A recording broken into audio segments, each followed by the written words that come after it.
Let's get into some shape.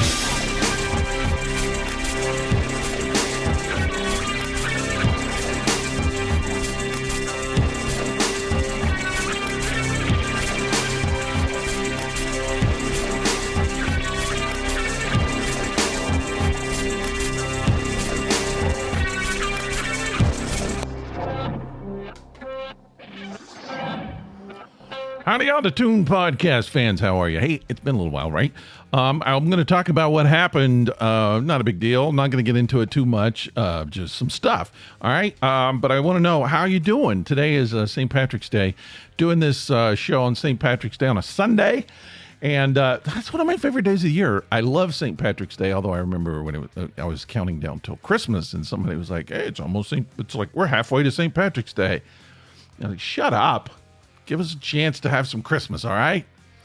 But here we are now. So, hey, let's pay back. We're almost halfway to Halloween, right? Okay. Can you believe that? That doesn't even make sense. Okay.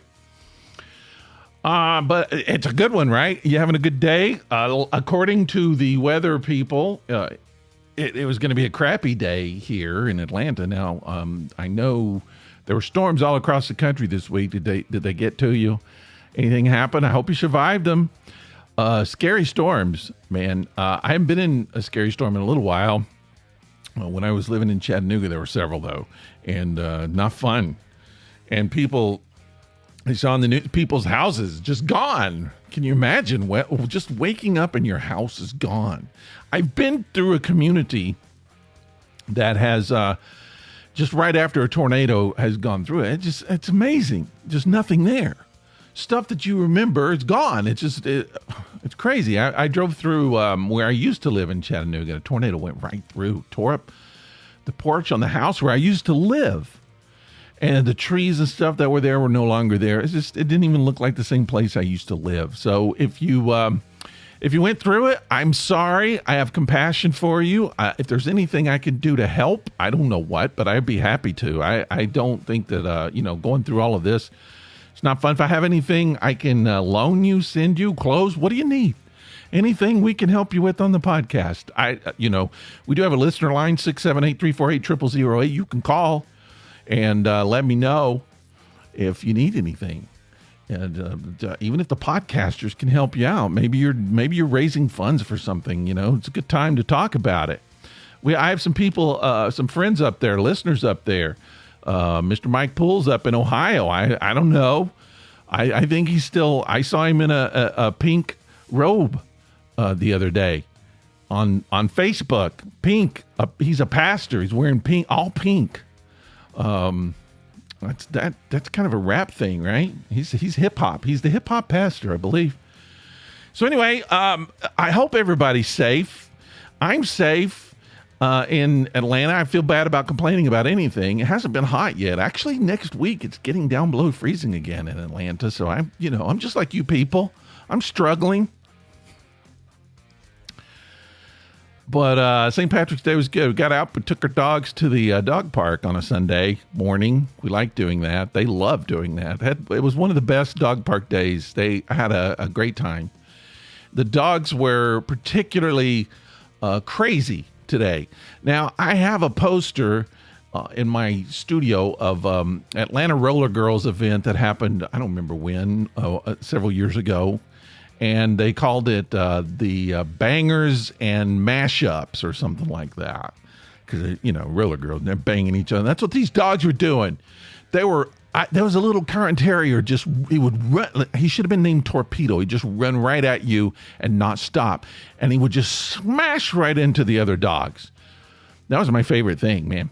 So we started our St. Patrick's Day like that, watching the dogs go crazy. They were having a good time. Our dogs got wore out. And came back, took a nap. The dogs did. I didn't. I'm doing some business work. And it was great. My wife, so it's St. Patrick's Day. She's got a theme going. So she made corned beef sandwiches, vegetarian corned beef sandwiches. Just between you and me, there's no good vegetarian corned beef. I just want to say that. They don't know, whoever makes it, I don't know that they've ever had corned beef. It doesn't taste, don't call it corned beef. It's not. At least the bacon and the sausage and the chicken, it kind of tastes similar. Corned beef is not it. It's not it. But I had a sandwich with it. It's not, it's not bad like as fake meat product or something like that. Okay, it's all right. But it's not corned beef. You just call it steak or something. I don't know. Lunch meat. So, yeah, that was good. And then tonight she's making the Cold Cannon, which I love, and bangers and mash. That's just great. And something else, I don't know. And I have a nice Murphy's Irish Porter to drink tonight. And that's a great lead in to right now when I want to say this. Did you hear that? I don't think you did. Just popped open a beer. I don't do that much on the show anymore. Drinking the beer. I've been in a beer mood recently, and I don't know where that's coming from. Maybe I'm dehydrated. I just need any kind of liquid in my body. And so my body's kind of like, all right, you're not going to drink water? All you're going to do is drink coffee? Is that it? Well, how about some beer? Why don't you put some... You really want a good cold one, right? Nice. Think about how that would taste going down. So at every restaurant I'm ordering beers. Been to a few Japanese restaurants. Japanese beer's okay. It's all right. I had a few Kirins and Sapporo and all of that kind of stuff.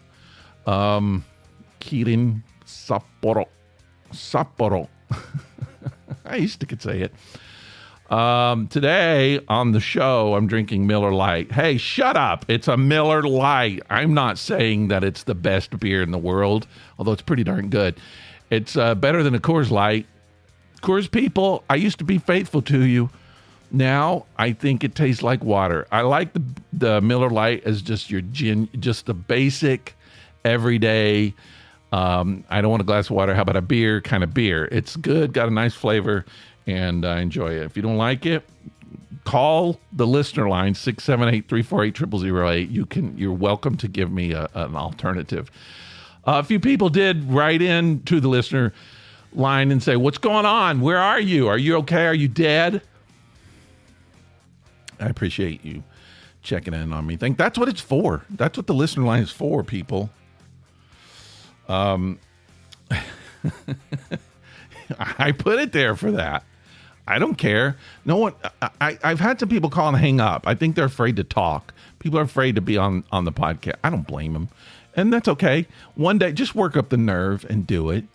Are you in a drunk call? No, I'm not going to tell you to drunk call. That would be embarrassing, but still, I'd probably put you on the air. Okay, what's happened this past week? Listen, and I mentioned this a few episodes ago. I've had some medical issues that has brought me intense pain since December, and I've been battling it. And at times it's fine, and other times not so fine. And I got an idea what it is. I don't really know what it is. I don't think it's serious, but it's there. It's in your body. It's in my body. And I got to get checked on. I know I'm just going to have to go. And I did. And I'm going to talk about it. I got checked on. And anyway, that was kind of one thing. It just puts me in a place where when you're in pain, you just don't want to do anything, I can't imagine people because I've been in chronic pain, not chronic, that's not even fair, not chronic. January was chronic pain, okay? February was a little better. Today, now is not bad at all, but there are moments of, okay? And you just kind of get out of the mood to communicate. I don't want to get on the microphone. I don't want to talk and just kind of like, you just don't feel it. And it steals your creativity, the things you're going to talk about. It's gone. I just don't have anything. And no one wants to hear about other people's pain. I don't want to talk about my pains to you. You don't want to hear it. I know. I don't want to hear yours. Let's make a commitment right now. We don't talk about each other's pain. Unless it's heart pain, then I do want to hear about it. I need to hear about your heart breaking. Anyway, so I don't know. I'm a very private person. Don't like talking about my any kind of disorder, body pain, any kind of thing with anybody. My wife, even I don't even like it, and I've had to for most of this year. And I know she's tired of it, and I've just had to discuss things. And I was like, I don't even want to talk about stuff. It's none of your business. That's not what I need to talk about to you. You want to hear love stuff. We're supposed to be married, but we're supposed to be lovey-dovey and talk about that kind of stuff. Not, my body's hurting. We don't want to talk about that.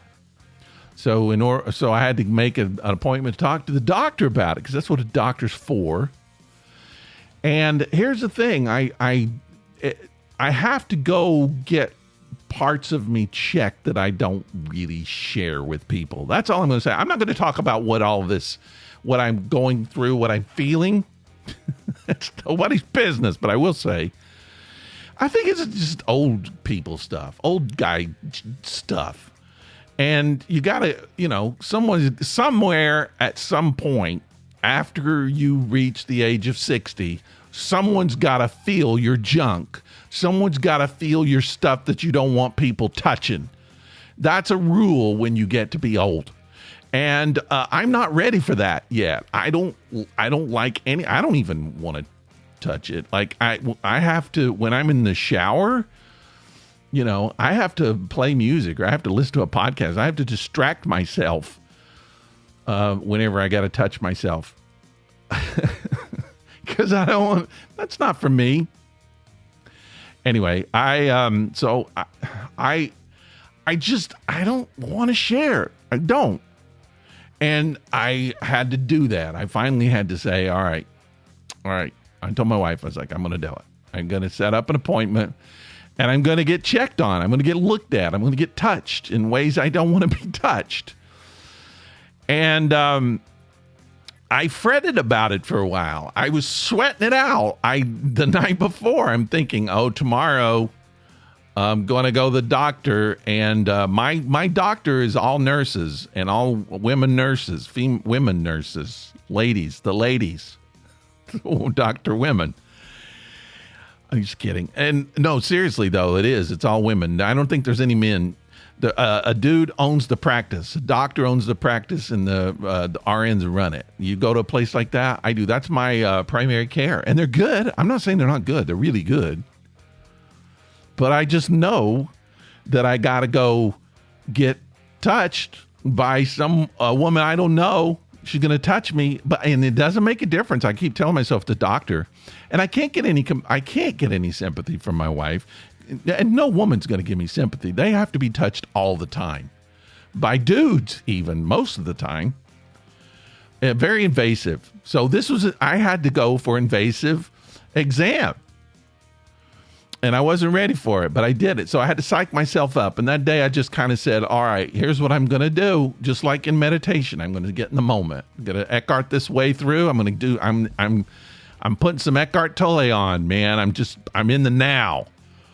Not going to think about what's happening in an hour, in 30 minutes, in 5 minutes. I'm not going to think about it. I'm just doing it. I'm going to go shut my mind off and just give this doctor the ability to be the doctor or the nurse that she is.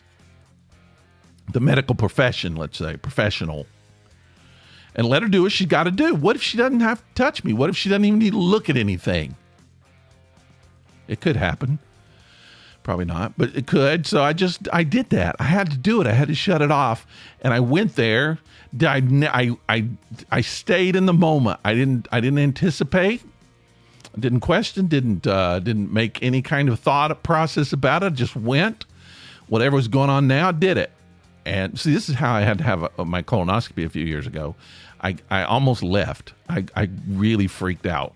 And I told my wife, I was like, I got to go. I can't do this.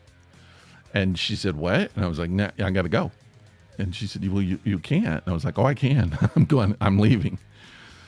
So, and I thought about it. I was like, that's not a good thing. I got to figure out what to do. And so I remembered my years of meditation practice, and I was just like, get in the now. Think about the now. My mind is going crazy thinking about a future which doesn't exist. And it's making me react to that. And I got to stop.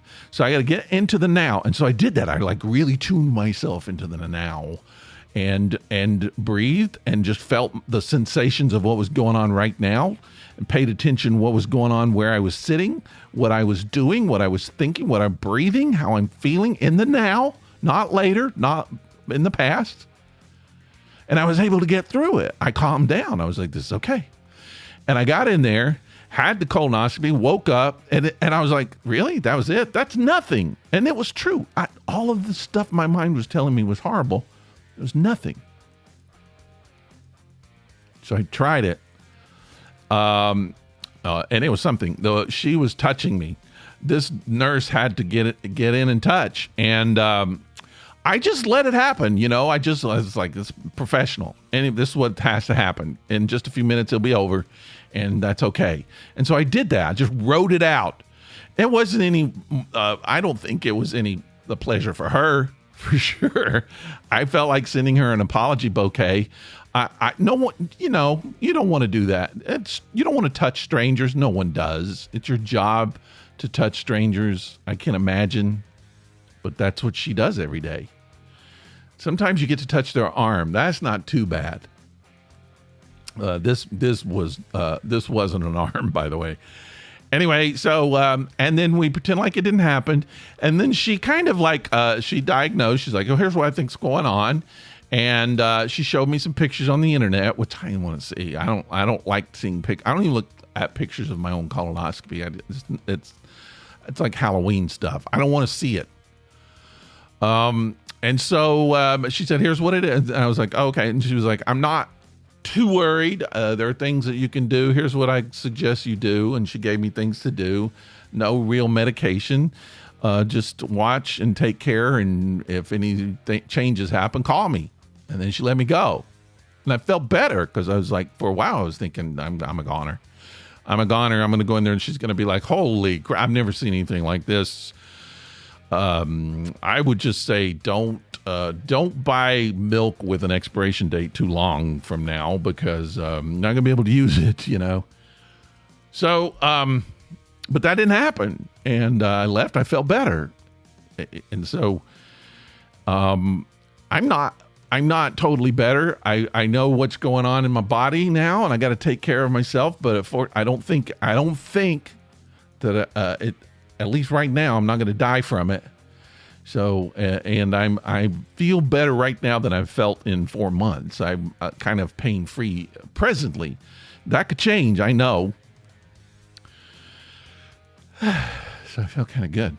I can do a podcast. So that's why. And there are other things too. I'm not blaming everything on the pain. I've been doing some projects that have just been very absorbing, and it took a lot of my time. And I really need to get back up into the studio, and I know it. Kind of making a commitment though. On weeks when I don't have the time. I think it's better to do a 10, 15-minute show, right? Don't you think? I gotta crank it out. And I don't mean just go through the motions. I mean, do a good show, but I need to stay in touch with you. I don't need to let 2 weeks pass. No, unless I'm on my deathbed. So I apologize, but things are better. Things are looking up. I'm hoping I can get a better future. I think I'm going to get back on schedule on the podcast. So, and I might even do more 2-a-week podcasts as well. If you like that, fine. If you don't like it, you don't have to listen. Just pick one. Pick one that you want to listen to.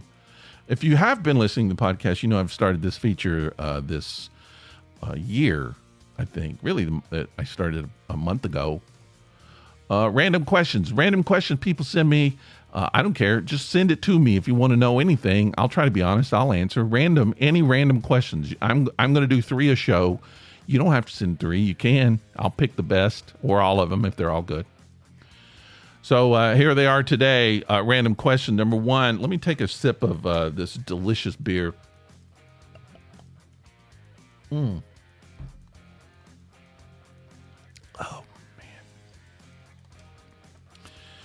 man. I love the taste of just nasty beer. I don't know if you do. It just tastes like a football game. Sometimes you just got to have it, right? Yeah. All right. First random question. What is your preferred method of communication? Now, this is kind of funny. I got a call this past week from Sherry Brown, my former podcast partner.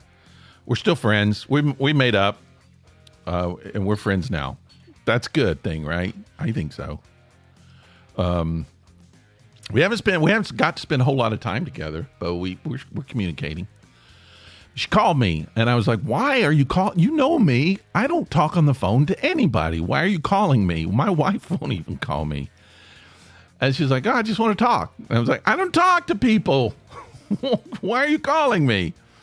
So talking is not, it's weird I do this podcast, but talking is not my preferred means of communication, especially when it's with other people. And there's a couple of reasons, especially on the phone. Now, I don't mind too much talking in person. If she came over here and we sat down and chatted, that's totally cool. I like that.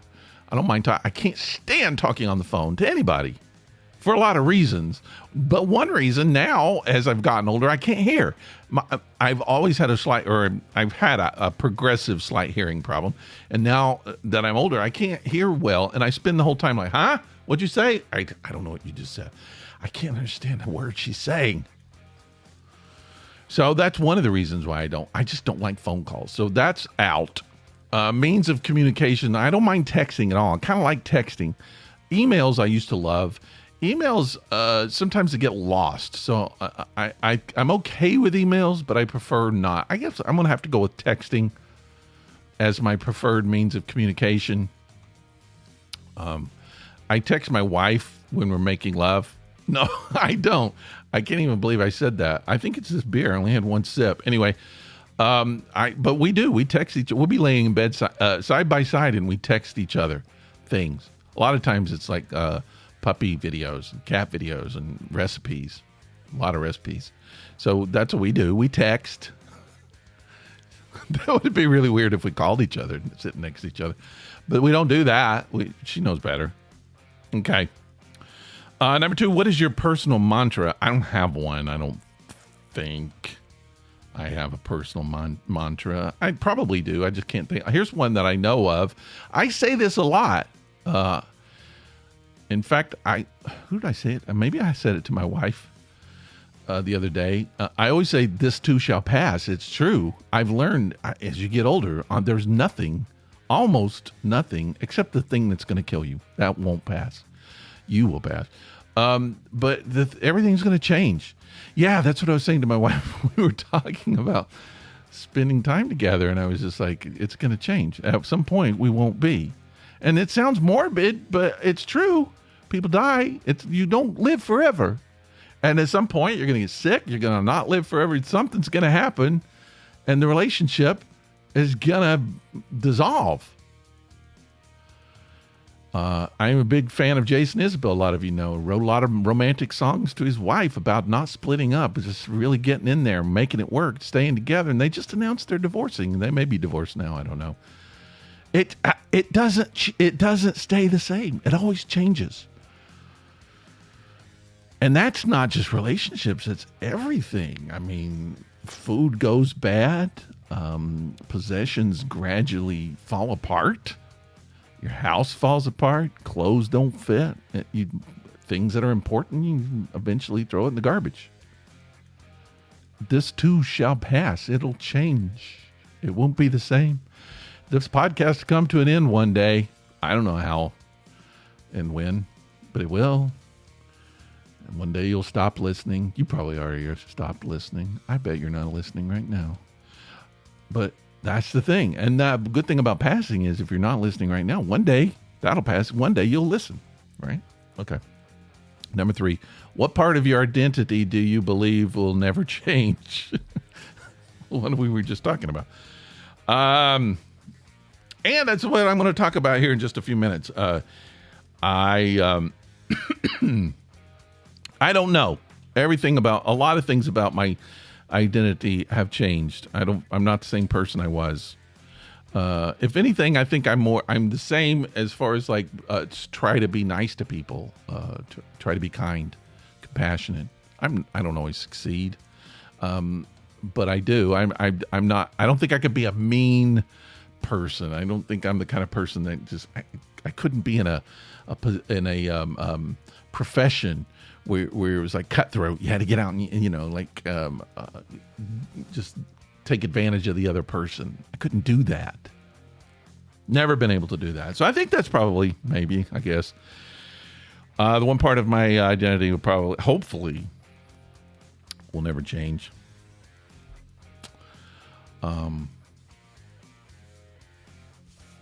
Okay, want to pick up a little bit where I was talking about just a few minutes ago about being just hesitant about getting involved in an invasive exam. And a lot of that comes, I believe, from the false idea that this body is mine. And partly, too, this body is me. Now, let me get a little metaphysical here, if you don't mind. A little spiritual. Oh, beer. Allergies, too. We go along, a lot of times we just kind of coast through this life thinking that this is our body, it's who we are. We're putting on weight. I'm gaining weight. I'm getting fat. I'm getting this. I have a headache. I'm feeling lethargic. I've got energy. That's what we do. Whatever our body's doing, we say we're doing it. But if you ponder it, you will find that who you are and your body are two different things in the exact same way as like you are not your car. Your body is a vehicle for you to be aware of things. So there's always awareness, and then that thing you're being aware of. Two separate things, and you're the one that's being aware. And your body does nothing except allow you to be aware of what's around you, what surrounds you, but it isn't you. It never has been you, and sometimes it's really hard to remember that that's a fact.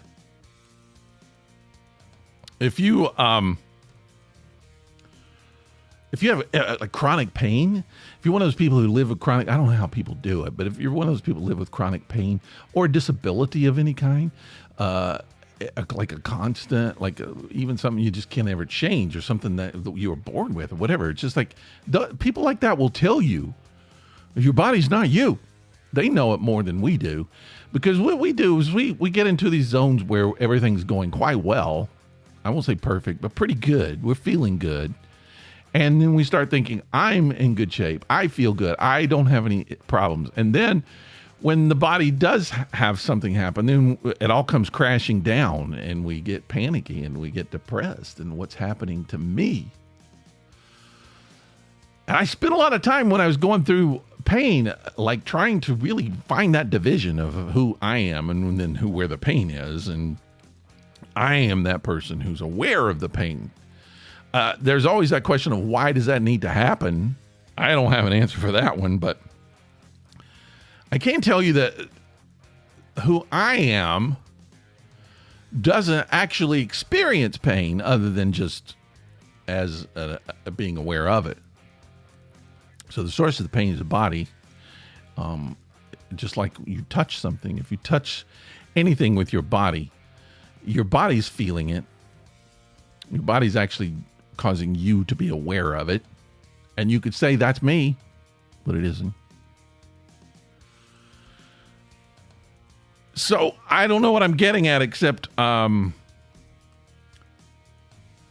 it's kind of helped me. I think pain has kind of helped me to understand the body a little bit. It doesn't help. I don't understand the purpose of pain. I don't understand why we have to have it, why it exists. It isn't just a human thing. Pets go through it. Yeah, animals go through it. Everybody seems to go through it. I don't know if plants do. I think I've read studies where they say that there's stress that plants go through. I don't know if that's true or not. But it helped. There was a time when I was going through it when it helped me to see I'm here. This is my body, and I think that skill, is that a skill? That knowledge, that ability, let's say, will be quite useful in the end days when I'm dying. if it's not quick, if it's something that it's kind of drawn out, to be able to separate those two. It's not an easy thing. I'm not saying that. But I guess I am kind of challenging you, maybe, if you're in a place in your life, maybe you're not, maybe you think everything's going well. But if you maybe stop and kind of think, hey, I'm not this body. I'm not that. I look in the mirror, and I do. I look in the mirror and see my face. It's me. I'm getting old. Hey, what's happened to that guy getting old? He used to be, kind of cool in his 30s, and now twice as long. He looks like his grandpa. But that's not me. It's the body. Okay.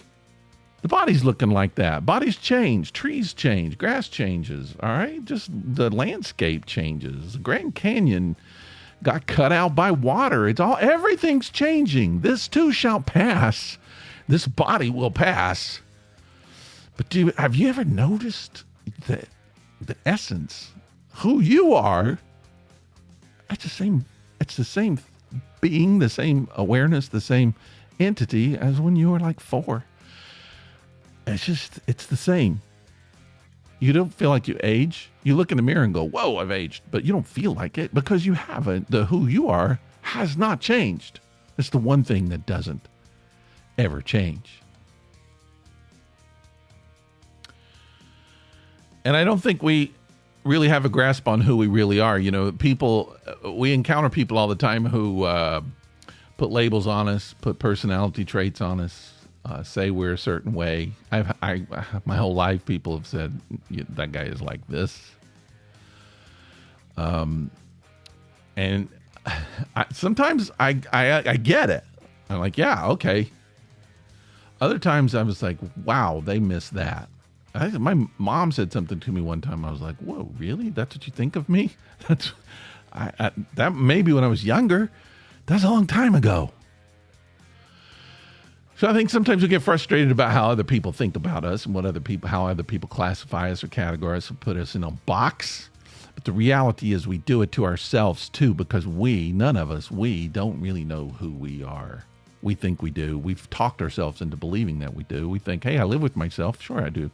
But we really don't. And that's why when we change or when something happens to our life and we react in a way we don't understand, it freaks us out. We get just totally everything. Our whole world comes crumbling down because we weren't prepared for it. And it's because we didn't know who we are. And that's sort of, I guess, in philosophy, right? And even in theology, it's just like the basis of everything. I don't know if it was Jesus, Paul, somebody in the Bible said, know yourself.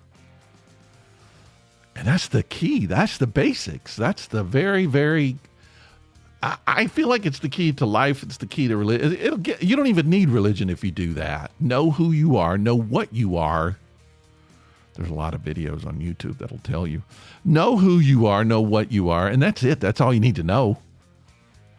It's not complicated. Just find that. And then when you find it, it's like it's like throwing an anchor down in a storm. It's just like you might on the outside get tossed around, the body gets tossed around. You're like a boat going on just here and there, but down at the bottom where that anchor is, it's just sturdy, steady, not moving.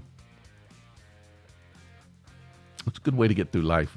All right, I'm just saying this because it's what I'm going through. You might not need any of it. You're probably already left, right? You're not listening anymore. I know. I'm sorry.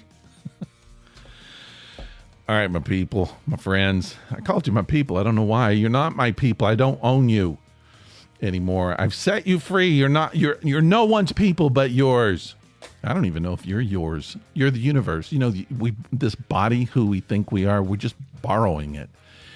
And when we realize that the universe can do whatever it wants to your body, that's when you have to let it all go. That's the true Eckhart Tolle right there. There's no control. You think you have control? You think you have ownership? No, you don't. When your body decides it's going to give you something or take something away, or you're going to lose function, you're going to do whatever, there's not anything you could do. Take medication, it might help, but in the long run, no. It's just not. You got to give into it. You got to get to that point. It's like being a leaf on a creek. you just float. It's like wherever it takes me, I'm going. Because that's what we're doing. It's all we could do in life. Pain comes when you resist that. That's basic Buddhism right there. Pain comes in resistance to what life is doing. Yeah, I'm not saying if you're in a situation where you can move and it's painful, that you shouldn't. But I also think you should keep in mind that sometimes you can't move. You have pain. If you have chronic pain, if you have body pain, if you have psychic pain, if you have depression, sometimes you just can't pick your bags up and move. You're in it, my friends. You are in it. And relying on other people sometimes help, but I think step one is just giving into it. Say, yeah, that's what I am. I got pain. Sure. I remember when I was feeling severe pain, there were times I had this practice. I was just like, bring it. Come on. Is that what you got? Got anything else? Oh, yeah, it hurts. Okay. What else you got? Throw it at me. Because I can ride this. And I mean, I went through some pain. But that's good. That's what you got to do. All right. I'm cutting it out, people. I'm preaching way too long. And I got 2/3 of a beer waiting to be swallowed. And you guys got to go to your dinner. So I just got to say, I forgot which button to push. This is going to be embarrassing. I think it's this one. Maybe. Has it been that long? Oh, man. I got to learn it all over again. I'll see you guys later. Bye.